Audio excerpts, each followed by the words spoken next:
Dave Palumbo here for both Mussel Serpents Daily and Mussel Fish. This is a crossover video, guys. If you haven't subscribed to either channel, make sure you subscribe to both. I have here a box with some really cool turtles in it. You guys got to see these turtles.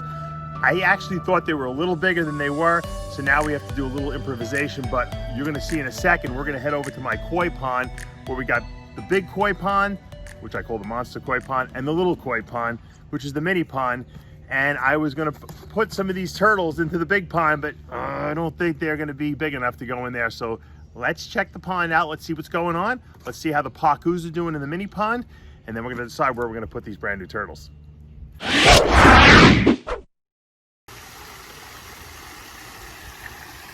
All right, guys, we're here at the pond. As you can see, it's Shangri-La back here. It's great. We're gonna feed a little bit before we get the turtles unboxed. Let some of these koi get some food in them. They're like, this is the monster koi pond, as I call it. Let's see if we can get, where's Moby Dick?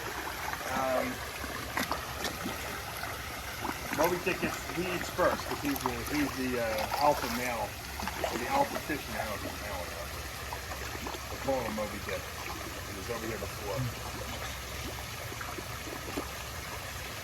Still got too many, here he is.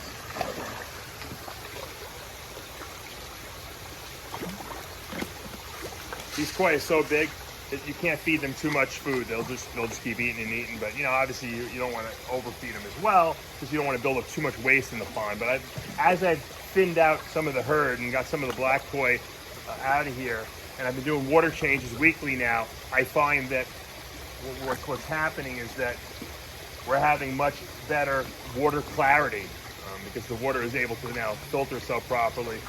And because people have been in the pond actually scooping fish out, they've been stirring up all the junk, which is also helping to get all the stuff out of here. So this pond had been neglected, I think, for a good, maybe even a year. It was just the bare minimum was being done. Now that I'm going to keep up on it every single week, it'll get clearer and clearer. We weeded, so the pond, the outside of the pond is looking good. We're going to start introducing some more wildlife. We found that soft-shell turtle. Now I just purchased, you guys are going to see the turtles I purchased to put in here. They're super cool.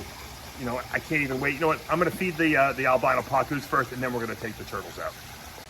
I got my omega-1 cichlid pellets. This is super color food for the cichlids, and for the albino pacus. It's going to make them really red, and that's what we want, because they're white, but they have a lot of red in them, and as they get older, just like a red-bellied pacu, that red is going to come out. So I got a nice handful here. These pacus, you can never feed them too much, it seems like. Just when you think you give them too much, they'll eat everything. Here we go. Let's see if they eat it. I saw yesterday there are 8 left, so they all have survived. They're doing well. They're eating like monsters. These are baby monster pacus. They will be monster fish in the future. I've done it before in New York.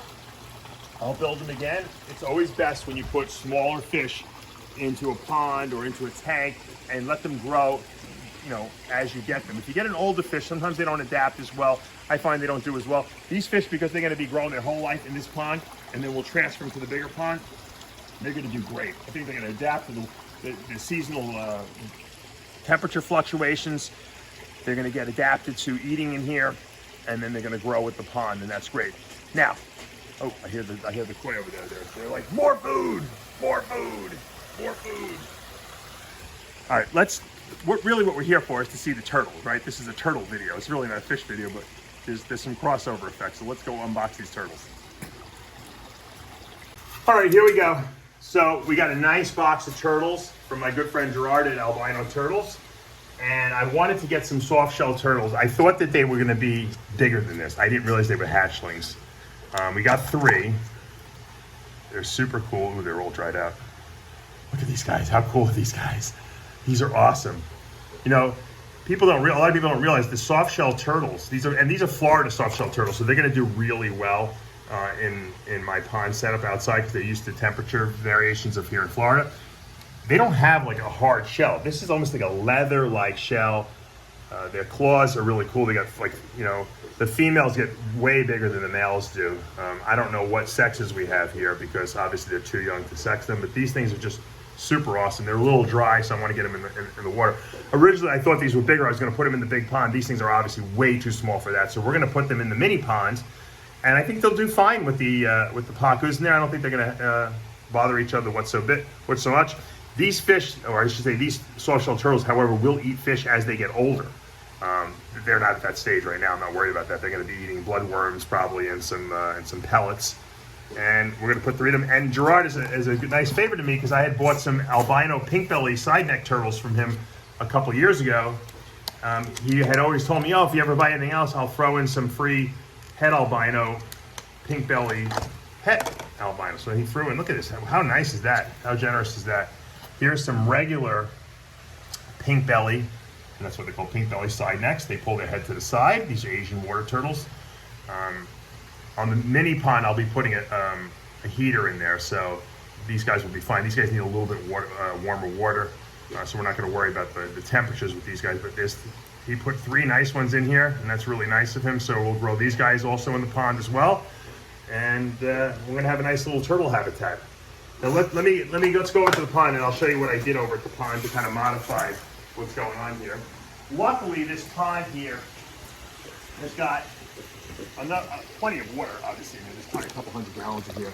But there's some nice spots here where you can actually come out of the water, and I just put this piece of slate here so that they have to dry out, these turtles, and they want to sun themselves. They're going to have natural sunlight. I don't have to worry about providing UV light.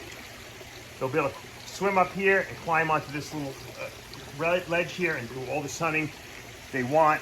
It's perfect. We got some live plants in here. This is a perfect little setup. These pacus are small. No one should bother you. I think everyone's going to get along really well. So let's release the Florida soft shells first. Oh, I'm so excited about this. This is just so cool because this one's waterproof, right? What? This one's waterproof, right? It's waterproof. Yeah. This is so cool because these guys are going into such a naturalistic environment. Oh, and look at that color. Look at the color on these guys. They're absolutely gorgeous. These guys, they get the cool little pig-like nose. These are just super cool. And this is like my dream setup. Like when I left New York and I had to sell all my fish tanks, and for those of you guys who followed muscle fish for a long time, you know I had to sell all my fish tanks. I was really upset about it.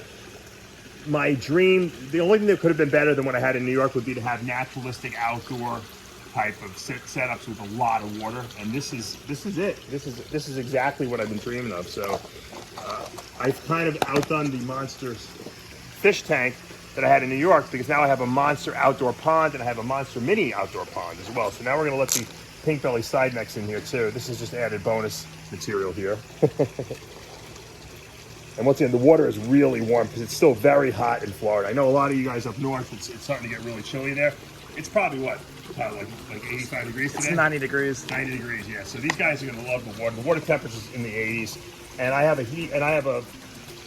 heater set up that I'm going to be setting up. So as it starts getting a little chillier here, it doesn't really get very cold in Florida.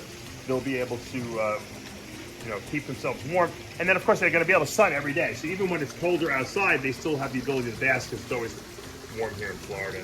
So look at this. Look at these guys. They're just awesome. They're just like, holy mackerel, this is cool.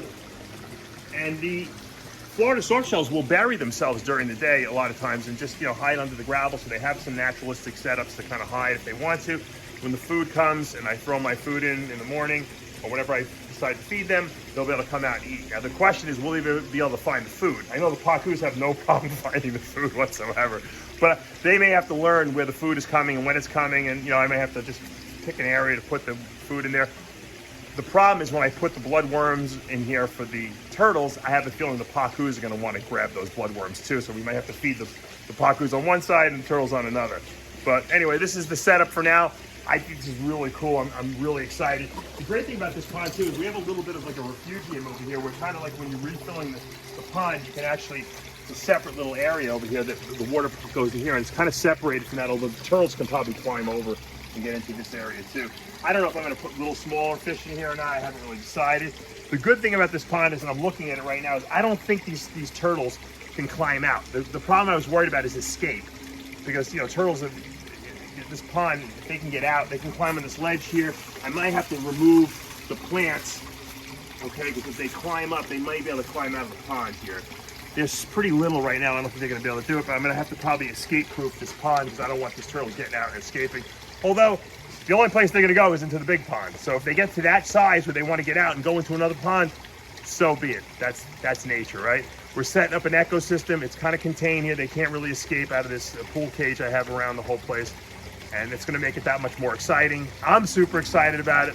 Hopefully these guys will do well. I'll keep you guys updated daily or a couple times a week on how the soft shells are doing and the pink belly side necks are doing. And then of course with the pacus we have here. And then I have some albino Oscars coming in as well that are going to join this little, what I would call, I guess, mini pond setup. Hope you guys are having a great day. You know what to do. Hit that subscribe button, turn on your notifications, hit the like button. I'll see you back next week.